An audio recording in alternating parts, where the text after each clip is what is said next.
El Niño ప్రభావంతో రైతాంగం వరి నాట్లు వేయకుండా ఇతర పంటలు వేయాలని చెప్పి రైతులకు అవగాహన సదస్సులు నిర్వహించేందుకు రాష్ట్ర ప్రభుత్వం శ్రీకారం చుట్టింది. సోమ మంగళ బుధవారం రోజుల్లో రైతు వేదికల ద్వారా ఆషాఢ మాసం సందర్భంగా మన కాసం ఫ్యాషన్స్ కిలో చీరలు కొనండి, అరకిలో చీరలు ఉచితంగా పొందండి. ఏదైతే ఇతర పంటలు వేయాలనే ఉద్దేశం మీద రైతులకు ఏదైతే అవగాహన సదస్సులు నిర్వహిస్తున్న నేపథ్యం నిజామాబాద్ జిల్లాలో ప్రతి రైతు వేదిక ద్వారా ఇలాంటి సదస్సులు నిర్వహిస్తున్న పరిస్థితి. ఒకవైపు రాష్ట్ర ప్రభుత్వము రాష్ట్ర వ్యవసాయ శాఖ మంత్రి ఏదైతే ఆయిల్ ఫామ్ సాగు కూడా ఉధృతం చేయాలి, రైతులకు అవగాహన కల్పించాలనే నేపథ్యంలో రైతు నేస్తం ప్రోగ్రామ్ని కూడా ఏర్పాటు చేసిన పరిస్థితి. అందులో భాగంగా మన నిజామాబాద్ జిల్లాలోని నడిపల్లి మండల కేంద్రంలోని రైతు వేదిక వద్ద ఉన్నాం. రైతు వేదికలో రైతులకు ఎలాంటి అవగాహన కల్పిస్తున్నారు, ఎల్లినో ప్రభావంతో రైతులకు ఎలాంటి ఇబ్బందులు కాకుండా ఆరుతడి పంటలు వేసేందుకు శ్రీకారం చుడుతున్నారు అనే అంశానికి సంబంధించి మండల వ్యవసాయ అధికారి ఆంజనేయులు ఉన్నారు, వారిని అడుగుదాం. సార్ చెప్పండి, ఒకవైపు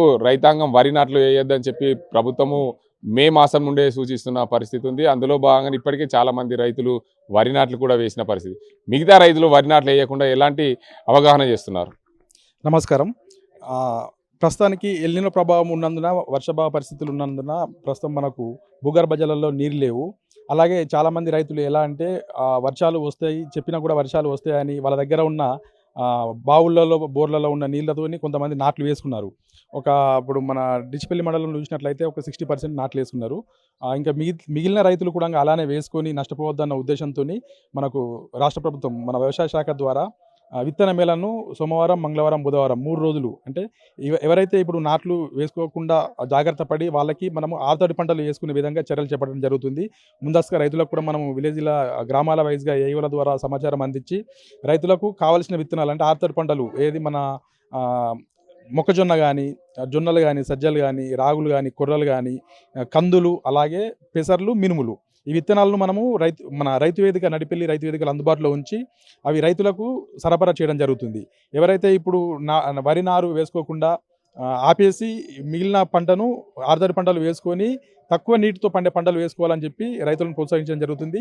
అదేవిధంగా ఈ 3 రోజుల్లో కూడా ఇప్పుడు ఈ రోజు 2వ రోజు కూడా మన రైతు వేదికలు విత్తనాలు ఉంచి రైతులకు వాట్సాప్ గ్రూప్ల ద్వారా కానీ నేరుగా ఏఈల ద్వారా కానీ సమాచారం అందించి విత్తనాలు అమ్మడం జరుగుతుంది. ప్రధానంగా ఈ రైతులకు మొక్కజొన్న, జొన్నలు, సజ్జలు, రాగులు, కందులు, ఇతర పంటలకు వీటన్నింటి కూడా వేసేందుకు అందుబాటులో ఉన్నాయని చెప్తున్నారు.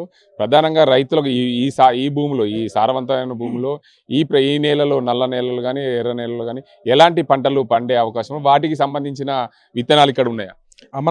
ఇప్పుడు ఆల్రెడీ ఇప్పుడు మనం జూలై ఎండింగ్లో ఉన్నాం కాబట్టి మనకి ఇప్పుడు కావాల్సిన కరెక్ట్ పండే విత్తనాలు మనము మినుములు వేసుకోవచ్చు, పెసర్లు వేసుకోవచ్చు, కొర్రలు వేసుకోవచ్చు, రాగులు వేసుకోవచ్చు, అలాగే వీటితో పాటు కందులు కూడా వేసుకోవచ్చు. వీటికి సంబంధించిన విత్తనాలు మన దగ్గర ఇప్పుడు ఆల్రెడీ మనకు బయట డీలర్ల దగ్గర అందుబాటులో ఉన్నాయి. వాళ్ళ దగ్గరికి వెళ్ళి మన రైతు వేదికలో పెట్టి కూడా మనము రైతులకు సరఫరా చేస్తున్నాము. అంటే బయట రైతుల డీలర్ల దగ్గర ఉన్న రేటు ఆ రైతు వేదికలో ఉన్న రేటుకు సేమ్ ఉంటుందా? ఇక్కడ రైతు వేదికల ప్రభుత్వం అందిస్తుంది కాబట్టి ఏమైనా తక్కువ ఉంటుంది? మనము విత్తన మేళ కేటాయిస్తున్నాం అంటే విత్తన మేళ చేసేది డీలర్ల దగ్గర ఉన్న విత్తనాలు తీసుకొచ్చి మనం అమ్ముతున్నాం. అక్కడ ఏ రేట్ ఉంటుందో మన దగ్గర కూడా సేమ్ రేటే ఉంటుంది. మనకి ఇప్పుడు వచ్చిన విత్తనాలు సబ్సిడీ మీద రాలేవు. ఓన్లీ మనము ప్రైవేట్ డీలర్ దగ్గరికి వెళ్ళి తీసుకొచ్చి మాత్రమే మనము అమ్ముతున్నాం రైతులకు.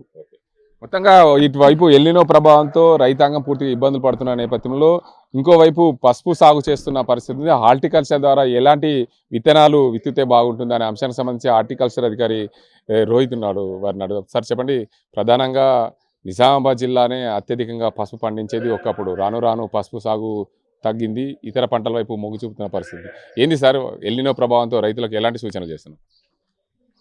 ముఖ్యంగా ఇప్పుడున్నటువంటి ఎల్నినో పరిస్థితుల్లో రాష్ట్ర రైతాంగం ముఖ్యంగా గుర్తుంచుకోవాల్సిన విషయం ఏంటంటే తక్కువ నీటితో పెరిగేటువంటి పంటలు ఏవైతే ఉన్నాయో వాటి వైపు మళ్ళడం అనేది చాలా ముఖ్యమైనటువంటి విషయం ఇక్కడ.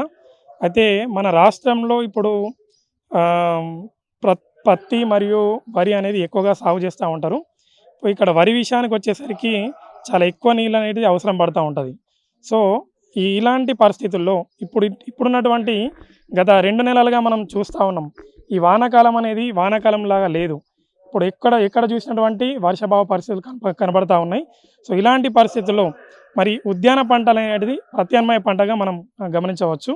సో ఉద్యాన పంటలు మరి ఎలాంటి సాగు చేసుకోవచ్చు ఇలాంటి పరిస్థితుల్లో? తక్కువ నీటితో పెరిగేటువంటి పంటలు చూసుకుంటే ఇప్పుడు టొమాటో కావచ్చు, తర్వాత వంకాయ కావచ్చు, తర్వాత ఆకుకూరలు కావచ్చు, తర్వాత ఉల్లిగడ్డ కానీ మిరప ఇలాంటి పంటలన్నీ కూడా దాదాపు 40 నుండి 50% నీళ్ళతోనే, వరికి సాగేటువంటి నీళ్ళలో కేవలం 40 నుండి 50% నీళ్ళతోనే, అలాగే మీరు అన్నట్టుగా పసుపు కూడా ఈ డ్రిప్ ఇరిగేషన్ ద్వారా ప్రతి ఒక్క ఉద్యాన పంటకి డ్రిప్ ఇరిగేషన్ని పెట్టుకొని మనం తక్కువ నీటిని దాదాపు 50 నుండి 60% ఆదా చేసుకుంటూ ఈ ఉద్యాన పంటలు సాగు చేయొచ్చు. అలాగే ఇప్పుడు ఆయిల్ పామ్ అనేది కూడా రైతులు ప్రత్యామ్నాయ పంటగా వరికి ఇప్పుడు ఆయిల్ పామ్ సాగు చేస్తున్నారు అత్యధికంగా నిజామాబాద్ జిల్లాలో. ఇక్కడ రైతాంగం కూడా కొంచెం అవగాహన వచ్చింది. ప్రస్తుతం ఇప్పుడు నిజామాబాద్ జిల్లా పరిస్థితికి వచ్చేసరికి మన జిల్లాలో ఇప్పుడు 6500 ఎకరాల వరకు ఆయిల్ పామ్ అనేది సాగు చేస్తూ ఉన్నారు రైతులు. దాదాపు 2500 ఎకరాల్లో ఇప్పుడు కోత అనేది మొదలైంది. సో ఇప్పుడు వరికి ప్రత్యామ్నాయంగా మనకు నిత్యం ప్రతి 20 నుండి 25 రోజులకు ఒకసారి ఆదాయాన్ని ఇచ్చేటువంటి పంట ఈ ఆయిల్ పామ్ అనేది. ఇక్కడ ఆయిల్ పామ్ అనేది ఒక ఎకరానికి 10 నుంచి 12 టన్నుల దిగుబడి అనేది తీసుకోవచ్చు. ప్రస్తుతం ఉన్నటువంటి ధర చూసుకుంటే 23,500కు పైగా ఉన్నది. సో ఇక్కడ ఎకరానికి నికరాన 2,30,000 నుండి 2,40,000 రూపాయల ఆదాయం వచ్చే ఆస్కారం అయితే ఉన్నది.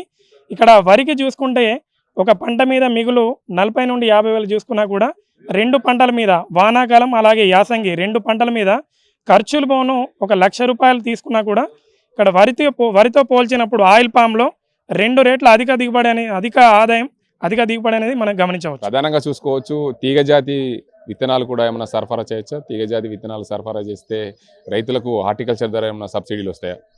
ఇప్పుడు రాష్ట్ర ప్రభుత్వం కూరగాయలు సాగు చేస్తున్నటువంటి రైతాంగానికి ఎకరానికి 9,600 రూపాయల చొప్పున రాయితీ కింద సబ్సిడీ అనేది ఇవ్వడం జరుగుతుంది. సో దాని కింద తీగజాతి కూరగాయలు కావచ్చు, తర్వాత టొమాటో, వంకాయ, మిర్చి ఇలాంటివన్నీ కూడా వీటికైతే 9,600 రూపాయలు. అలాగే ఆకుకూరలు సాగు చేస్తే కనుక ఎకరానికి 8,000 రూపాయల రాయితీ ఇవ్వడం జరుగుతుంది. అంటే ప్రధానంగా వీటన్నింటికి సంబంధించి ఒక రైతు వర్షాకాలంలో టమాటో వేశాడు, మళ్ళీ టమాటో సీజన్ అయిపోయింది, మళ్ళీ ఇంకా ఇతర పంటలు తీగజాతి పంటలు వేయాలనుకున్నప్పుడు అతనికి రైతుకు 2 సార్లు సబ్సిడీ లాంటి విత్తనాలకు సబ్సిడీ వస్తుందా? గరిష్టంగా ఒక రైతుకు మనం 2.5 ఎకరాల నుంచి 5 ఎకరాల వరకు రాయితీ అనేది ఇవ్వడం జరుగుతుంది.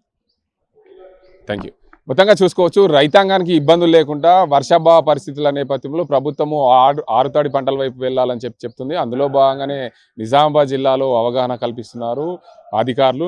రైతాంగానికి పూర్తిగా అవగాహన కలిగే విధంగా రైతు వేదికల ద్వారా విత్తనాలు కూడా సరఫరా చేస్తుంది ప్రభుత్వము. అందులో భాగంగానే నిజామాబాద్ జిల్లాలో ఇప్పటికే 60% మంది రైతులు వరి నాట్లు వేశారు. వరి నాట్లు వేయని రైతుల కోసము ఆరుతడి పంటల వైపు వెళ్లే విధంగా ప్రభుత్వం విత్తనాలు అందుబాటులో ఉంచింది. వారికి ఎక్కడైతే డీలర్ల దగ్గర దొరికితే ఆ విత్తనాలు ఇక్కడ రైతుల దగ్గర నుండి తీసుకోవాలని చెప్తున్న పరిస్థితి ఉంది. ముఖ్యంగా జొన్న, మొక్కజొన్న, సజ్జ, రాగులు, కంది ఇలాంటి కొర్రలు లాంటి పంటలు ఇప్పుడు జూలై మాసంలో వచ్చాక ఇలాంటి పంటలు పండిస్తే ఆరుతడి పంటల వైపు వెళ్లే విధంగా అవకాశాలు ఉంటాయని చెప్తే, మరోవైపు హార్టికల్చర్లో చూసుకుంటే టమాటో, వంకాయ, బీరకాయ వీటితో పాటు తీగజాతి కాకర, ఆమ్దెముకాయలు ఇలాంటి పంటలు పండిస్తుంటే రైతులకు లాభదాయకంగా ఉంటుంది. అటువైపు వెళ్ళాలని చెప్పి అధికారులు సూచిస్తున్న పరిస్థితులు ఉన్నాయి. ఇది ఇక్కడ పరిస్థితి. కెమెరా పర్సన్ జగదీష్తో గంగారెడ్డి, RTV నిజామాబాద్.